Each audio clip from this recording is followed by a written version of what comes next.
remercie Slahbib. Enfin, on aurait pu l'applaudir quand même.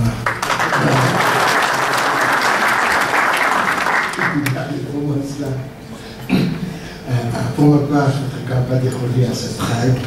Donc, Monsieur le ministre, Monsieur l'ambassadeur, donc, Excellences, Mesdames et Messieurs,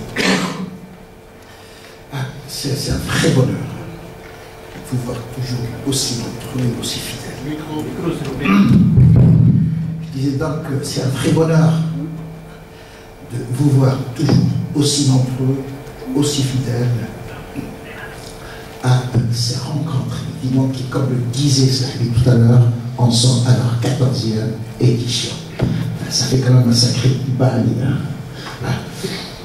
Alors, je voudrais vous dire combien votre participation nous est utile dans ce débat dont chacun ressent effectivement la nécessité. Alors, encore une fois, un grand merci du fond du cœur pour avoir une fois de plus répondu à notre invitation en dépit des obligations et des contraintes qui sont les vôtres et dont on sait effectivement combien elles sont contraignantes. Alors, je voudrais également remercier particulièrement nos conférenciers, nos intervenants qui sont des candidats de Royaume-Uni, de Belgique, de France, enfin, je dirais entre les deux tours, d'élection présidentielle, et j'en oublie peut-être.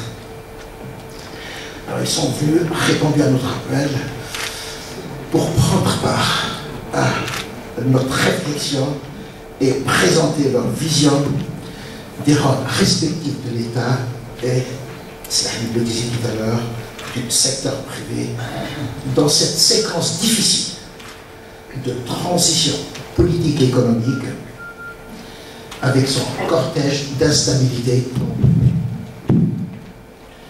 de perte de, je dirais, de repères et de redistribution à la fois des rôles et, je dirais, des pouvoirs. Alors, on pressentait que cette transition sera difficile, coûteuse et même incertaine, soumise qu'elle est à de fortes tensions politiques, sociales et économiques.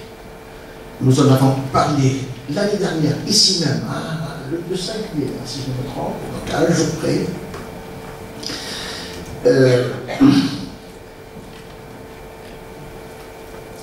Et nous en avons effectivement mis l'accent sur les difficultés qu'il y a, bien évidemment, les difficultés qu'on aura à affronter pour augmenter un peu cette montagne.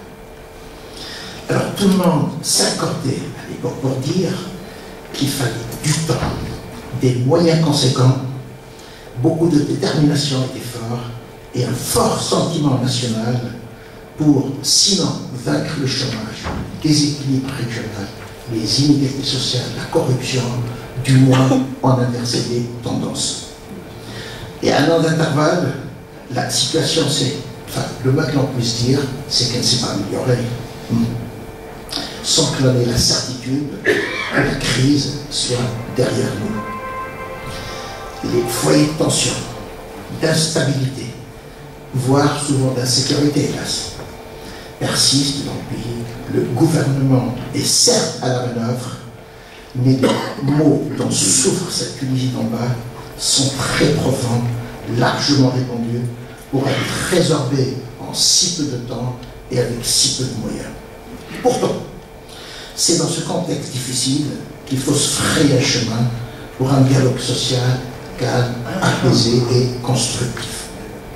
Il faut un traitement à long terme et coûteux qui va au-delà des, je dirais, simples mesures de transferts sociaux qui sont nécessaires ou des mesures de relance, un pouvoir de régulation économique de court terme.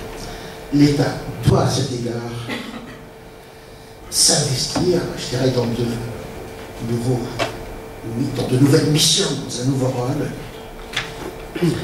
Il faut à la fois un État stratège qui mette en perspective de nouvelles lignes de développement, intégrer les régions les moins bien nantis, un État qui prenne en charge une grande partie de l'investissement pour créer les conditions effectivement de reprise de l'économie. Un État garant qui renoue les fils du dialogue social, qui rétablit la confiance, ramène le calme et la stabilité dans les régions qui sont le théâtre d'interminables effectivement contestations. Un État qui sécurise par sa détermination et sa capacité d'appliquer la loi, c'est-à-dire d'assurer l'ordre républicain, au motif, bien évidemment, d'améliorer le climat d'investissement et l'attractivité du site tunisien. Vous savez, trop de promesses électorales faites dans l'euphorie post-révolution n'ont pas été tenues et ne pouvaient l'être d'une manière ou d'une autre. On comprend que l'indignation est à la mesure des déceptions, des manifestations de colère sous des formes souvent violentes entravent la reprise d'activité et retardent quand elles n'hypothèquent pas le retour à une croissance relativement forte. Alors que faire et comment s'y prendre pour enclencher une dynamique d'investissement dans des régions en large déficit de développement qui attendent tout de l'État et soupçonnent le secteur privé d'en vouloir plus pour lui-même que pour les régions en détresse et en souffrance humaine. Alors dans ce contexte de crise larvée souvent ouverte, l'évidence s'impose, je dirais, nécessité finale. L'intervention franche et massive de l'État sur tous les fronts relève d'un principe de réalité, certains diront d'une ardente obligation. Alors, dans cette séquence de transition cruciale, le retour du politique, le retour de l'État me paraît une impérieuse nécessité. C'est pourquoi, Monsieur le Ministre, Excellences, Mesdames et Messieurs, nous avons, comme le disait Fahmi tout à l'heure, placé cette année notre forum sous le signe de plus d'État, mieux d'État. Je dis bien plus d'État et non pas plus d'État. Hein. Plus d'État, mieux d'État. Un État, je le disais tout à l'heure, qui soit à la fois stratège, qui planifie, programme, met en perspective, définit un cap et fixe une feuille de route. Un État qui investit dans l'infrastructure, l'économie de savoir, les pôles de compétitivité et les centres d'excellence. Un État qui légifère pour éviter et prévenir vide et désordre juridique dans un univers qui change chaque jour de repères technologiques. Un État enfin qui assure et protège, enfin un État-providence, oui, il faut en parler quand même, qui assure et protège les plus pauvres parmi effectivement les pauvres.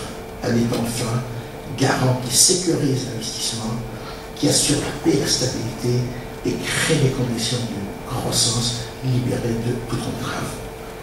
Un État généreux dans l'effort, soucieux de la maîtrise de ses dépenses, comme vous le rappelez, c'est encore, c'est moi joli, donc soucieux de la maîtrise de ses dépenses, exigeant dans son mode de gouvernance, capable de rassembler et mobiliser l'ensemble des Tunisiens sous la même bannière du développement régional et de la solidarité nationale.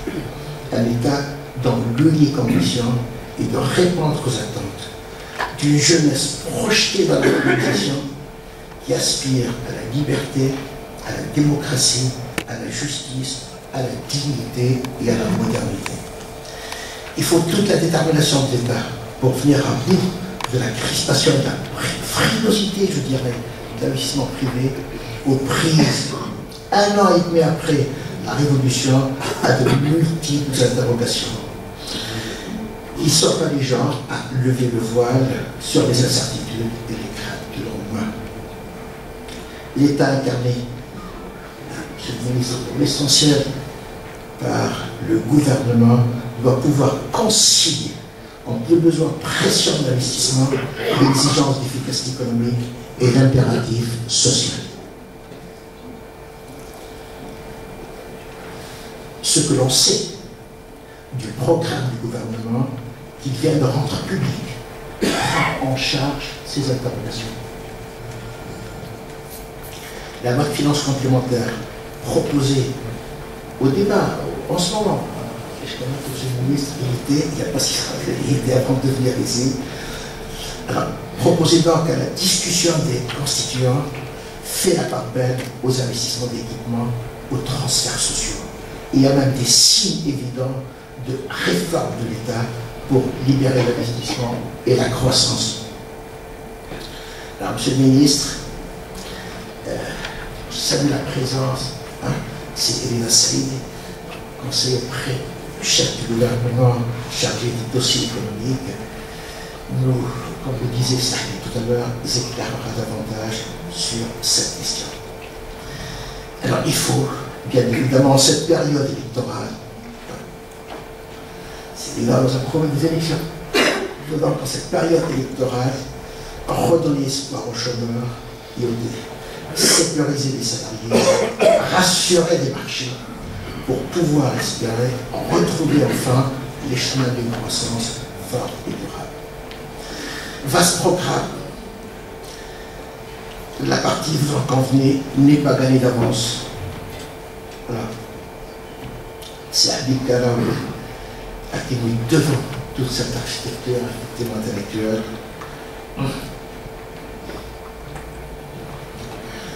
Nos intervenants et vous-même porteront effectivement, je pense, j'en suis même certain, le débat à son plus haut niveau pour nous permettre de voir plus clair et plus loin. Et il faut remercier votre attention et encore une fois, merci de votre fidélité. Merci.